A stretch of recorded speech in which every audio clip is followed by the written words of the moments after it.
let me start with Ms. Tucker, if she would be kind enough to answer a basic question that I am asking not just as a senator, but as a father and grandfather.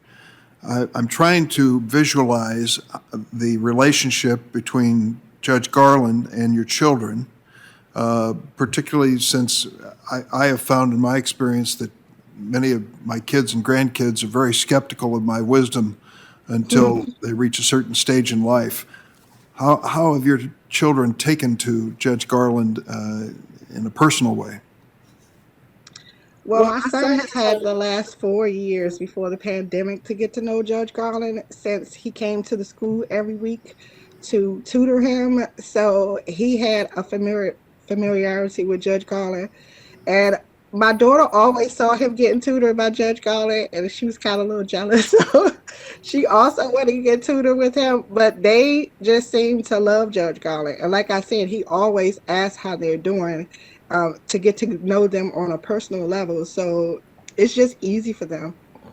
Do they ever talk about the fact that he has another life beyond being a good tutor as a judge, maybe considered for the Supreme Court, now being considered for Attorney General? Are your kids aware of that? Yes, they are. And we had several conversations in regards to that. And we also watched when Judge Garland was nominated by President Biden on TV, and they were just so excited. They were jumping up and down. It was like, that's my tutor. That's Judge Garland. So they know he's famous. I don't think they know the severity of it because they're still 11, but they know he's somebody. Thank you, Ms. Tucker, for joining us today. Wade Henderson, I have a basic question for you. When we looked at the Reconstruction period, Jim Crow, there have been some great books written. I always recommend Carol Anderson's White Rage and One Man, No Vote. But it seems to me that the first vulnerability of the recently freed African Americans was the right to vote. And that was one of the first things that was attacked during Jim Crow. It still continues to this day. Voter suppression really focuses primarily on people of color after all is said and done. Any comments in your life experience with this issue? Senator Durbin, thank you for your question. It couldn't be more pertinent to the issues of the day. When the Justice Department the division was formed in 1870, as I mentioned before, one of its first tasks was to challenge the Ku Klux Klan for the violence that they perpetrated against newly freed, formerly enslaved people. That was 150 years ago. Congress enacted the Ku Klux Klan Act of 1871 to address that violence. Ironically, today, the same issues that affected newly freed African Americans at that time affect us and other communities of color today, literally 150 years after the enactment of the Ku Klux Klan statute.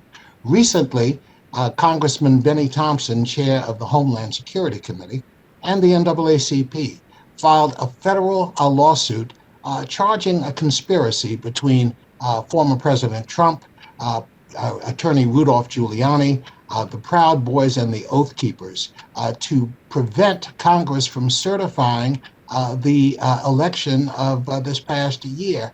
And it was the Ku Klux Klan Act of 1871 that was the basis for this challenge.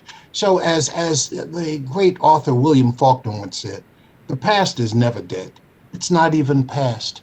The issues that motivated the challenge to African Americans 150 years ago remain a challenge to American democracy today. We are a nation at war with itself, and we need a Department of Justice that is committed to lowering the temperature and enforcing the laws as they exist today, with the understanding that every American citizen deserves the right to cast a vote when appropriate, and that right will be protected by the Department of Justice. Judge Garland is the perfect individual to carry out that responsibility, and in times like these, it is so important that an individual of his integrity and stature be chosen to represent the Department of Justice. Thank you. Thanks, Mr. Henderson.